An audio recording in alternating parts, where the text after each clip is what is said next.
Hello friends, இப்போ நம்ம பார்க்க போகிறது எம்எஸ்சி மேத்தமெட்டிக்ஸில் மேத்தமெட்டிக்கல் ஸ்டாட்டிஸ்டிக்ஸில் கிரிட்டிக்கல் ரீஜியன்னா என்னென்னு பார்க்க போகிறோம். முதல்ல 2 கேசஸ் ஆஃப் அட்மிசிபிள் ஹைப்போதசிஸ் எடுத்துக்கிறோம். ஃபஸ்ட்டு ஒரு நல் ஹைப்போதசிஸ் எடுத்துக்கிறோம். அதுக்கப்புறம் அதுக்கு ஒரு ஆல்டர்னேட்டிவ் ஹைப்போதசிஸ் H1 எடுத்துக்கிறோம். H0 H1 2 ஹைப்போதசிஸ் எடுத்துக்கிறோம்.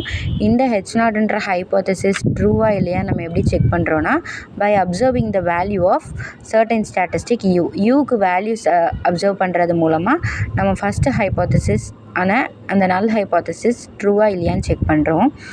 இப்போது வின்ற ஒரு செட் ஆஃப் வேல்யூஸ் ஸ்டாட்டிஸ்டிக் யூலேருந்து நம்ம எடுத்துக்கிறோம். இது வந்து யூவோட செட் ஆஃப் வேல்யூஸ் என்ன எடுத்துக்கிறோம். Such that if the hypothesis நம்ம ஒரு ஹைப்போதசிஸ் H0ன்றதை ட்ரூன்னு ப்ரூவ் பண்ணும்போது இந்த செட் ஆஃப் யூவோட வேல்யூஸ் எல்லாம் நம்மளுக்கு ஸ்டாட்டிஸ்டிக் யூக்குள்ளேயே இருக்கும். In case probability of u belongs to v is equal to alpha, ஒரு கிரிட்டிக்கல் ப்ராபபிலிட்டியில் வந்து வியோட இடத்துல வந்து யூவோட வேல்யூஸ்லாம் வரும்போது நம்ம அந்த வியோட இடத்த தான் வந்து கிரிட்டிக்கல் ரீஜியன்னு சொல்கிறோம். ஸோ வின்ற பாயிண்ட்டை தான் நம்ம வந்து கிரிட்டிக்கல் ரீஜியன் சொல்கிறோம். இப்போ செட் விக்கு கரஸ்பாண்டிங்காக இன்னொரு செட் டபிள்யூன்னு ஒன்று எக்ஸிஸ்ட் ஆச்சு சாம்பிள் ஸ்பேஸில் அப்படின்னா அதோடைய கிரிட்டிக்கல் ப்ராபபிலிட்டி எப்படி இருக்கும்னா, critical probability of zeta belongs to W such that q is equal to q0 is equal to alpha.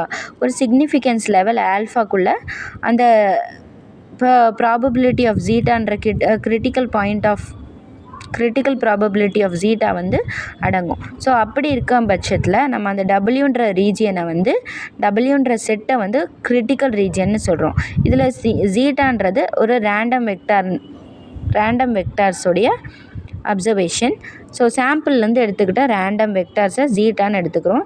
இந்த ஜீட்டாவுடைய வேல்யூஸ்லாம் டபிள்யூவில் வந்து விழுற அந்த ரீஜியனை தான் வந்து நம்ம கிரிட்டிக்கல் ரீஜியன் சொல்கிறோம். இப்போ யூவோட வேல்யூஸ்லாம் வியில் வந்து விழுந்துச்சுன்னா வின்ற ரீஜியன் வந்து கிரிட்டிக்கல் ரீஜியன்னு சொல்கிறோம். அதே மாதிரி டபிள்யூவில் வந்து விழுந்துச்சுன்னா அந்த ரீஜியனை வந்து டபிள்யூவை வந்து ஜீட்டா பிலாங்ஸ் டு டபிள்யூவாக இருக்கும்போது நம்ம வந்து டபிள்யூவை கிரிட்டிக்கல் ரீஜியன் சொல்கிறோம். ஸோ ஓவராலாக இதில் என்ன சொல்கிறோன்னா, டபிள்யூன்றது ஒரு specific region or set in the sample space where the H0 is rejected. Critical ப்ராபபிலிட்டின்னு சொல்லும்போது H0 அந்த இடத்துல ரிஜெக்ட் ஆயிரும். ஸோ எந்த இடத்துல H0 ரிஜெக்ட் ஆகுதோ அந்த ரீஜியன் தான் critical region. The probability of falling in W, ஜீட்டா வந்து டபிள்யூவில் போய் விழுந்துச்சுன்னா H0ன்ற ட்ரூ வந்து சிக்னிஃபிகன்ஸ் லெவலில் வந்து கிரிட்டிக்கல் ரீஜியனாக இருக்கும்.